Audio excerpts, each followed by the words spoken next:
On the day Mom and Dad divorced, two divorce agreements lay on the table. The first one stated that the child was to stay in the old house in the old town with Dad, Chuck Browning, who was addicted to gambling and riddled with debt. The second one stated that the child was to go to the coastal town with Mom, Marina Dillon, who had remarried a wealthy businessman. In my previous life, my younger sister, Tamara Browning, cried and begged to stay with Mom, so I silently packed my bags and went with Dad instead. Later on, Dad quit his gambling habits and received a large settlement for selling off his old house in a land expropriation project, and that was when he began pampering and showering me with affection. Meanwhile, Tamara suffered emotional abuse at her stepfather's home as she was forbidden from leaving the house at all. Eventually, she died of depression. Now that we were reborn, Tamara snatched the cigarette away from Dad's fingers and hugged him tightly. I feel sorry for Dad, Tiana. You can go ahead and enjoy your life with Mom. I'll let you take it. Dad was stunned momentarily. Then, he stroked Tamara's head with a look of relief. I said nothing and picked up the train ticket that would bring me to the coastal town. Tamara had no idea that Dad only managed to quit his gambling habits because I had worked myself to the bone paying off his debts while suffering from a brain tumor. Dad finally saw the error of his ways after I nearly gave up my life for him. And now that I was reborn, I no longer had to put up with the voices of the debt collectors hounding us anymore.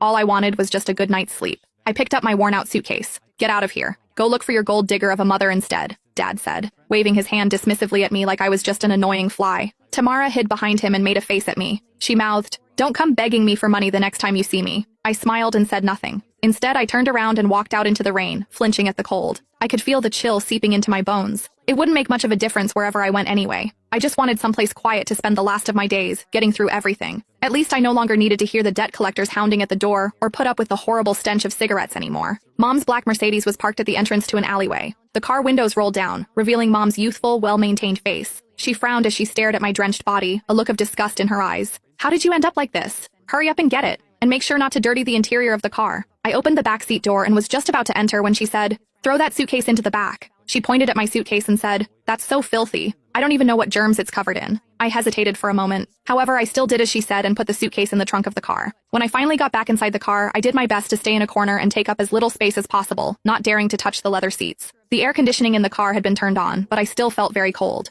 "Make sure you behave yourself when we reach that place, Tiana," Mom said, looking at me in the rearview mirror while driving. "Your new stepfather doesn't like noise. Stay in your room as much as possible and don't come out. Don't chew with your mouth open and don't drag your feet on the floor while walking. Also, don't you ever bring up your dad. He's nothing but bad luck." I looked at the fleeting raindrops outside the window and nodded. "Got it." I felt a sudden sharp pain in my brain. My vision went black for a while, and I hurriedly held my head in my hand. "What's wrong?" Mom asked, sounding impatient. "Nothing. Just a little car sick." "You're so delicate," she said with a scoff. "Just like your dad." I closed my eyes and forcefully swallowed the metallic taste rising in my throat. I didn't want to come back here anymore if I could be reborn again. The car drove on for 5 hours. It was dark by the time we arrived at the huge